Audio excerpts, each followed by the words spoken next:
สบายดีคุณงามโดนเลยเนาะบ่ได้เห็นหน้ากันก็คิดว่าจะเอาครัวแล้วบ่มีบ่มื้อนี้น้องฮู้หยังอายมาเยี่ยมมายามเจ้าอายมาพักใจ FC อยู่นำเจ้าเด้อ ได้บ่น้องฮับอีหลีบ่อ๋อบ่แม่นน้องขี้ตัวได้ตามข่อยเบิ่งนี่น้องขี้ตัวโอ้ได้เสื้องามเสื้อผู้บ่าวซื้อให้บ่ซื้อเองซื้อมาเท่าใดน้อง200,000ไปรับจ้างไปรับจ้างหยังเสียหญ้าให้แค่แล้วบ่น้องซักเขาให้ยังบ่ทันได้ซักเลยเป็นหยังคือบ่ทันได้ซักอ๋อแสดงว่าเขาให้ยังบ่ทันได้ซักมีแต่ซักเจ้าอย่างเดียวโอ้เงินผู้ใหญ่ใจดีฝากมานำบ่าวบุญตาเด้อพี่น้องเอ้ยอันนี้บ่าวบุญตาก็สิมอบให้น้องเลยพี่น้องอันนี้มันเงินผู้ใหญ่ใจดีใบยังนี่เนาะใบ10ไปแซนใบแซน ขอบใจเด้อผู้ใหญ่ใจดีจากฝั่งไทยที่อุดหนุนให้น้องขอให้อายอยู่ดีมีแห้ง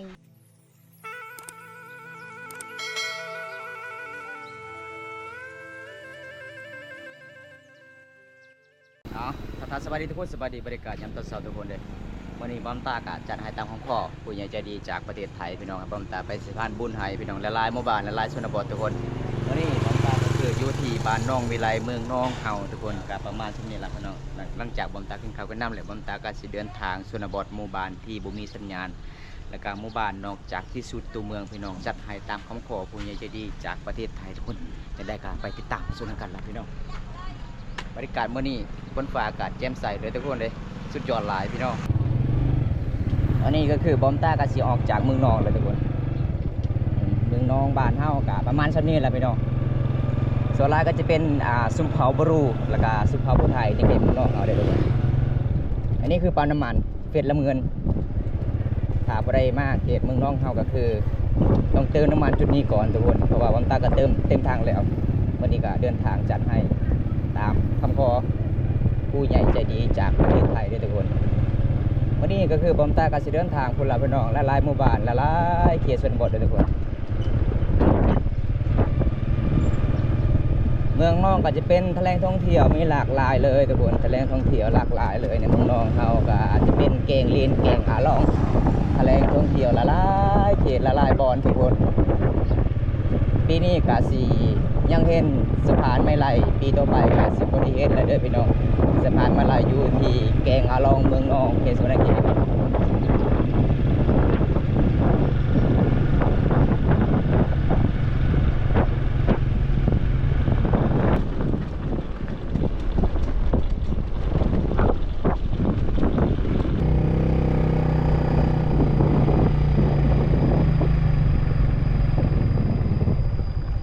พอได้ขับรถนะ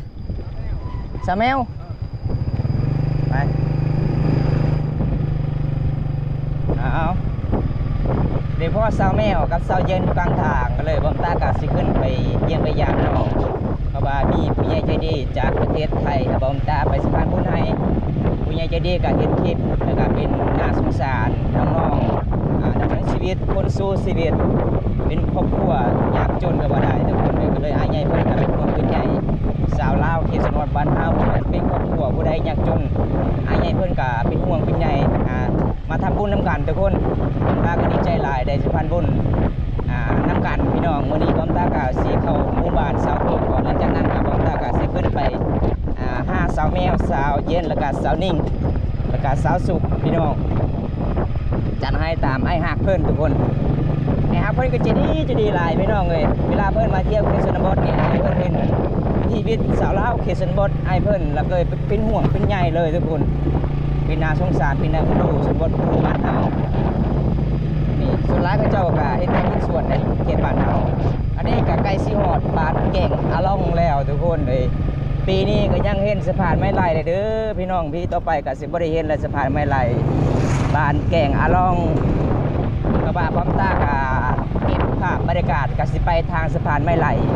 ทางสะพานเบตงพร้อมตาก็บ่ได้ไปพี่น้องเพราะว่าปีต่อไปก็บ่มีสะพานไม้ไล่ก็เลยพาให้ FC นะครับชม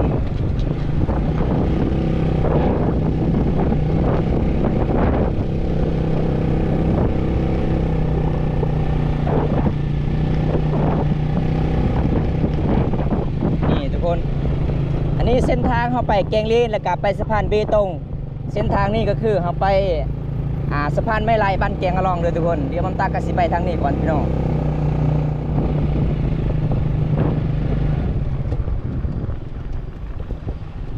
ยามช่วงหน้าพ่นพระเจ้าต้องใส่เ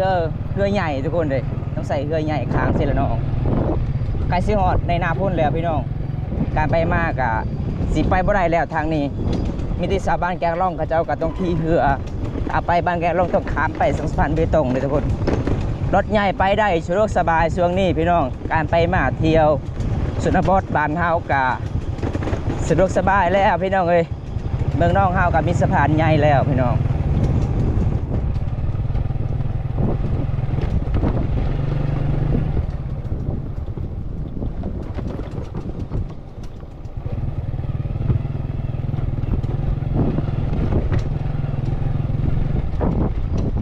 เจ้ามาแต่เมืองขายเครื่องของแต่เมืองนอก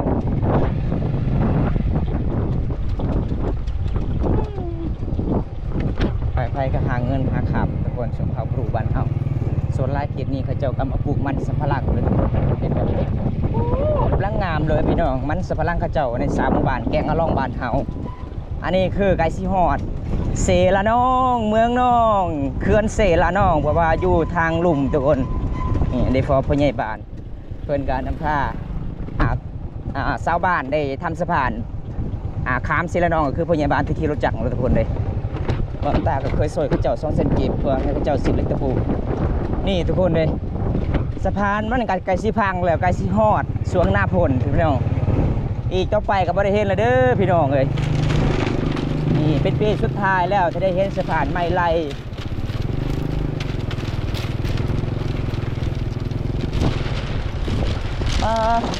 ตาถึงมอง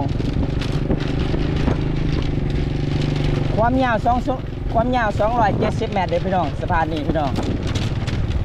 ชาวบ้าน10 เมตรหาปลาดำลงชีวิตในเขตชนบทชุมพรบรูบ้านเก่งอะล่องสะพานมันก็ใกล้สิพังเลยเบิ้งพี่น้องบางจุดบางบอดมันพังเลยทุกคนถ้าเอาไปไวขี่รถเร็วเนี่ยโอ้ยบ่ได้เลยพี่น้องเอ้ยต้องคอยไปคอยมาสะพานนี่ก็คือเป็นสะพานไม่ไล่เลย3 หมู่บ้าน1 บ้านสำเร็จอันนี้เขาเจ้ากลับมาแบ่งเป็น12 หน่วยเขาเจ้ามาแบ่งเป็น12 หน่วยความยาวกับประมาณ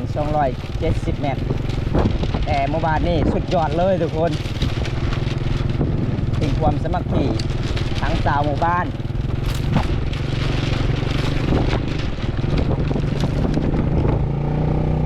ปกติเห่าการไปมาเด็กกี้เขาเจ้าต้องเก็บเงินช่วงนี้เขาเจ้าบริเก็บแล้วเขาเจ้าเปิดเลยทุกคน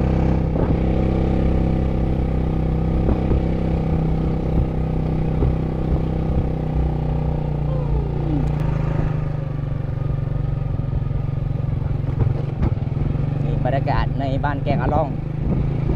วิวธรรมศาสตร์ม้วนหลายเลยหมู่บ้านนี้สุภาพบรูมังกรเมืองน้องเขตสนเขตเลยทุกคนเขตนี้เด้อพี่น้องเวลาเข้ามาบ้านนี้ก็ต้องแวะมาเยี่ยมมาอย่างซาวโทก่อน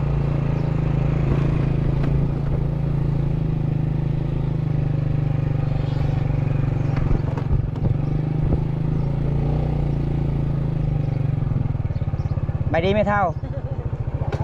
ซาวโทอยู่ไสโอ้ค่อยคิดว่าซาวโทเอาพัวแล้วเอาไม่เท่าเพิ่นกำลังสระหัว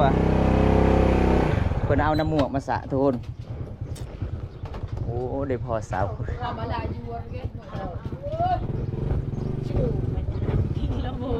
สบายดีคุณงามโดนเลยเนาะบ่ได้เห็นหน้ากันก็คิดว่าจะเอากลัวแล้วบ่มีบ่มื้อนี้น้องฮู้ยังอายมาเยี่ยมมายามเจ้าอายมาพักใจ FC อยู่น้ำเจ้าเด้อ ได้บ่น้องฮับไอหลีบ่อ๋อบ่แม่นน้องพี่ตัวได้ตามค่อยเบิ่งนี่น้องพี่ตัวโอ้ได้เสื้องามเสื้อผู้บ่าวซื้อให้บ่ซื้อเองซื้อมาเท่าไหร่น้อง200,000โอ้ได้เงินหลายเนาะเจ้าเนาะช่วงนี้เนาะไปรับจ้างไปรับจ้างหยังซื้อหญ้าให้อ๋อแล้วบ่น้องซักเขาให้ยังบ่ทันได้ซักเลยเป็นหยังคือบ่ทันได้ซักอ๋อแสดงว่าเขาให้ยังบ่ทันได้ซักมีแต่ซักเจ้าอย่างเดียว โอ้ โอ้ยสะโทนี่เป็นอารมณ์ดีทุกคนเลยเป็นยังไอเจ้านะลมรถบ่แม่นฮะลมรถหรือรถล้ม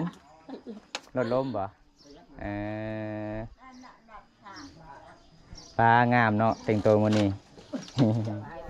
เอาทุกคนเลยวันนี้มาเยี่ยมมายามจัดให้ตามผู้ใหญ่จากฝั่งไทยเป็นห่วงเป็นใยสาวโทเพิ่นว่าดนแล้วบ่ได้เห็นคลิปสาวโทก็คือสาวโทเอาผัวแล้ว แม่นบ่บ่มีเนาะน้องบ่สบายตอนนั้นเนาะมื้อข่อยมาหาเจ้าก็คือเจ้าบ่สบายข่อยก็เลยขึ้นไปบ้านซื้อเด้อทุกคนตอนนี้พ่อไอ้แม่ก็อยู่เฮือนอยู่ศาลเนาะอีแม่เจ้าสระผมเพิ่นเอาน้ำหยังเนาะ น้ำมัว น้ำมัวน้ำมัวมาสระผมเนาะ ความพันจะพันย่างคืนนี้นะบริพันย่างบ่แสดงว่าเจ้านี่ลืมผู้เบาไทยแล้วเจ้าบริพันย่างเจ็บแค้นเป็นยังเจ็บแค้นนี่นะก็คือตอนน้องไปเสียหญ้าไปรับจ้างก็เจ็บแขนเลยโอแมนบ่โอ้บ่ได้ไปกวดอยู่ห้องหมอบ่มีเงินไปกวดโอ้คันทายไม่มีเงินก็คือน้องไปกวดอะไรบ่น้องจะเอาเท่าไรเงินนะฮะเท่าไรก็เอา1,000เอาอ่ะ เอาพี่น้องมื้อนี้ก็ได้ฟ้อน้องคือเก่าเด้อทุกคน1,000ก็เอาไอ้แน่ช่วยนานแล้วบ่ช่วยแล้ว แต่ยังไม่ได้ทาครีมทาแป้งเนาะไปยังไงไอ้มามื้อนี้กินข้าวกินนานแล้วล่ะกินแล้วบ่กินข้าวแล้วบ่ได้อีหยังกินบ่มีกินแต่แจวอีกแล้วโอ้ยเฉพาะหุ่นดีเนาะสาวเขตนี่กินแจวหลายเนาะ ไม่ได้ไปหาหน้าไม้บ่ชีวิตมึงบ่สบายตลอดเนาะเจ้าเนาะเป็นยังโตเจ้าคือบ่สบายตลอดเลยบ่ฮู้คือกันบ่อ๋อบ่แม่น้องเฮ็ดผิดอิหยังอยู่ในเฮือนในศาลคือบ่สบายตลอดแก้มันแล้วอ๋อเฮ็ดผิดก็คือเฮ็ดหมดแล้วน้องว่า เฮ็ดผิดก็เฮ็ดหมดแล้ว แก้มาแล้วเนาะน้องก็เว้าลาวบ่ค่อยเก่งทุกคนเลยโดนๆเทื่อนึงก็ได้มาเยี่ยมมายามน้องวันนี้ก็จัดให้ตามคำขอผู้ใหญ่ใจดีจากประเทศไทยทุกคนเลยเพิ่นว่ากินฮอดเซาโทหลายเป็นห่วงผู้ใหญ่เซาโทไปเมื่อใดก็เห็นคลิปน้องบ่สบายก็เลยมื้อนี้ใหญ่เพิ่นก็ภาคใจมาอยู่นำเซาโทว่ารับได้เลยเด้อ น้องฮู้บ่ว่ามีผู้ใหญ่ใจดีจากคนใดภาคใจน้องคอยไปให้เจ้าบ่ฮู้เลยบ่อ๋อแสดงว่ามื้อนี้น้องนอนก็คือนอนบ่ฮู้เลยนอนหลับเลยโอ้เอาทุกคนมื้อนี้ก็ดีใจหลายที่พ่อน้องคือเก่ามามื้อนี้ก็คือน้องก็สิเงาๆแน่เจ็บแขนอีกพี่น้องเอ้ย ใช่ว่าเมื่อวานเนี่ยว่าจะไปห้องหมอกินยาก่อนเป็นได้ไข้แน่แล้วบ่กวดเบิ่งเด้ออายบุญตากวดเบิ่งเด้อถ้าเพิ่นเจ็บอยู่ไสเจ็บอยู่นี่บ่อ๋อมันก็บ่ได้เป็นอันน่ะบ่ได้เป็นไข้เป็นตึงนี่มันก็แขนก็ธรรมดาเนาะบ่ได้ใส่ยานวดยังบ่ได้ใส่เลยกินแต่ยาซื้อเอาเมื่อวานโดยคันยาค่อยบ่เบิดน่ะดีแล้วนี่ยาค่อยเบิดก่อนมื้อนี้น้องเพิ่นปวดแขนทุกคนน่ะปวดแขนข้างเดียวเนาะโอ้คันช่องแขนนี่แล้วเลยอาบน้ำบ่ได้คันข่อยเป็นหมอนี่ค่อยดูได้เจ้านี่ให้ข่อยเบิ่งบ่ลายมือเจ้านี่ก็ฮู้หมดได้แขนเจ้าเจ็บนี่เป็นได้แม่นบ่เบิ่งข่อยเบิ่งลายมือเจ้าก่อนเอาโอ้หมอพื้นบ้านเนาะมันจะลงผู้บ่าวบ่ยังมันเขียนลายมือเจ้าจะลงผู้บ่าว2คนบ่แม่นเนาะบ่ตาเบิ่งบ่ได้เด้อทุกคนเด้น้องบ่สบายเลยหลังจากน้องไปรับจ้างเสียหญ้าให้ทุกคนแล้วก็คือได้ซื้อเสื้อโต200,000กี่ป๊อราคาแพงเลยทุกคนเลยเกือบเท่าไหร่บ่จักร้อยบ่ฮอด100ฮอดได้ยัง100ปลายเนาะ100นึงก็600 150 200,000ปลายเด้อ นี่นะ200,000ป้าย200,000ทวน 210โอ้โต๊ะอยู่400เลย300กว่าเลย 300 กว่าบาทแพงเนาะ อ้าวกับสบายดีทุกคนสบายดีอีกทีหนึ่งพี่น้องบ่ว่าจะเป็นFC บอมตาในประเทศและต่างประเทศบ่ว่าจะเป็น FC พังลาวพี่น้องเอ้ยมื้อนี้บอมตากะรู้สึกดีใจหลายพี่น้องเอ้ยไอ้ใหญ่เพิ่นจากทางไทยให้บอมตาไปสถานบุญให้ละลายคนละลายชาวลาวเขตสันบอดบ้านเฮาบ่ว่าจะเป็นครอบครัวในยากจนไอ้ใหญ่เพิ่นเห็นคลิปก็เป็นห่วงเพิ่นใหญ่เพิ่นก็มาเที่ยวในเมืองนอกเฮาประมาณ3ครั้งก็เลยเพิ่นก็เป็นห่วงเพิ่นใหญ่ชาวลาวทุกคนมื้อนี้ก็ดีใจหลายพี่น้องในสถานบุญไอ้หักจากพังไทยเห็นสาวโทบ่สบายก็เลยมื้อนี้ไอ้หักเพิ่นก็ฝากเงินนำบอมตาซอยน้องเล็กๆน้อยๆแล้วพี่น้องเอ้ยมื้อนี้ก็ดีใจหลายบ่น้อง โดยดี ใจเนาะบ่ได้พันหยังเลยคืนนี้ มีแต่นอน มีแต่นอนกับนอน ก็คือน้องว่าคันได้เงินก็คือน้องอยากไปกวดอยู่ห้องหมอบ่ เคยว่าสิไปสักแล้วก็ซื้อให้แม่ย่าแม่บ่สบาย สิไปสักนี่เลยเอาทุกคนอันนี้ก็คือเงินผู้ใหญ่ใจดีฝากมานำบ่าวบุญตาเด้อพี่น้องเอ้ยอันนี้บ่าวบุญตาก็สิมอบให้น้องเลยพี่น้องอันนี้มันเงินผู้ใหญ่ใจดีฝากมานำน้องเด้อใบยังนี่เนาะใบ10 ไปแช่ ใบแซนดีใจบ่ ดีใจ เอาขอบใจผู้ใหญ่ใจดีนี่เด้อ ขอบใจเด้อผู้ใหญ่ใจดีจากฝั่งไทยที่อุดหนุนให้น้อง ขอให้อายอยู่ดีมีแห้งขอให้อายให้ร่ำให้รวย ขอให้อายุมันคนยืน ขอให้อายุมันคนยืน แต่นี้จะไปขอให้อายได้เงิน แต่นี้ต่อไปขอให้อายได้เงิน กลับคืน กลับคืน ร้อยเท่าพันเท่าเด้อ ใบเท่าพันเท่าเด้อ นี่พี่น้องเพราะว่าน้องกะเคินหลายด้นแล้วบ่ได้เงินเนาะ โดน เกือบเป็น2-3 เดือนน้องบ่ได้เงินจักกีบทุกคนเลยมื้อนี้บ่มตาก็รู้สึกดีใจหลาย มีผู้ใหญ่แล้วก็เป็นห่วงเพิ่นใหญ่แล้วก็มาฝากเงินให้เป็นสะพานบุญให้ก็ได้ทำบุญนํกันทุกคนเลยมื้อนี้ก็บ่มีหยังหลายทุกคนเลยตอนนี้บ่มตาก็มามอบในมือน้องแล้วเพราะว่ามื้ออื่นเจ้าก็สิไปกวดเลยเนาะแล้วก็มื้อนี้เลยบ่โอ้แล้วก็ซักเลย ลามูมือแต่หายละมูไปส่ง โอ้โดยนี่ล่ะพี่น้องสงสารเจ้าโทหลายไปเมื่อใดก็บ่มีคนมักมีที่โสดกับโสด บางคนว่าเจ้าโทเลือกผู้บ่าวหลายทุกคนมันบ่แม่นเด้อทุกคนเด้บางคนจีบน้องนี่จีบไปแล้วฮอด2มื้อก็ตัวไอ้เนาะแล้วก็ไปมีผู้ใหม่ แม่น โอ้ก็เลยเป็นสาวโสดข้างบ้านทุกคน แต่น้องอายุยังน้อยทุกคนเลยน้องอายุยังน้อยประมาณอายุ18-19 ปีล่ะพี่น้องเอ้ยผมแม่นอายุ30ผมแม่นเด้อทุกคนก็เป็นสาวบรูมังกรบางแกงลองเป็นสาวสวยเป็นสาวขยันเป็นสาวใจดีถ้าผู้ใดมาบ้านสาวโทเพิ่นก็ต้อนรับเป็นอย่างดีบ่ว่าจะเป็นพี่น้องเฮาในประเทศแล้วก็ต่างประเทศที่ลาวประเทศไทยก็มาเยี่ยมมายามได้น้องก็สิยอกผักข้าวให้กินถ้าบ่มีอาหารน้องสิตำแจ่วแซ่บๆให้กินทุกคนเลยเฮ็ดหยังนี่แม่เฒ่าบ่เฒ่า แม่เท่า แม่เฒ่าบ่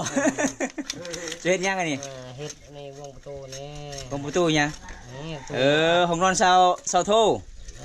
โอ้ อันนั้นเฮือนนี่ โอ้อันนี้เพิ่นก็สิเฮ็ดป้องกันไว้ผู้บ่าวเวลามากลางคืนทุกคนเพราะว่าห้องนอนเซาโทนี่บ่มีประตูทุกคนเลยอันนี้เพิ่นก็สิเฮ็ดไปพี่น้องป้องกันโจรเนาะช่วงนี้โจรหลายเด้ อันนี้คืออีฟอเพิ่นพี่น้องไปเมื่อใดก็มาเยี่ยมมายามเมื่อใดก็อารมณ์ดีตลอดเด้อพี่น้องอีฟอเพิ่นนี่ใจดีบ่ว่าสิเป็นนี่แม่ก็ใจดีพี่น้องก็คือทางนี้เป็นจังได๋เซาโทดีใจบ่น้อง แม่นดีจัง ดีใจจักเปอร์เซ็นต์ 100 เลยเนาะ มื้อนี้ก็บ่มีหยังหลายอายมาเยี่ยมมายามเจ้าเด้อเพราะว่าอายก็อยากเดินทางต่อขึ้นไปหมู่บ้านที่บ่มีสัญญาณโทรศัพท์มื้อนี้ก็ขอขอบคุณหลายๆอ้ายใหญ่เพิ่นจากฝั่งไทยอีกเทื่อนึงทุกคนเลยเพราะว่าอายก็สิไปกันเด้อน้องเด้อยามแรงๆก็คืออายก็มาเยี่ยมมายามกันใหม่เนาะบ๊ายบายสิเด้อน้อง บ๊ายบาย บ๊ายบาย เราก็จะได้เดินทางไปต่อพุ่นแหละ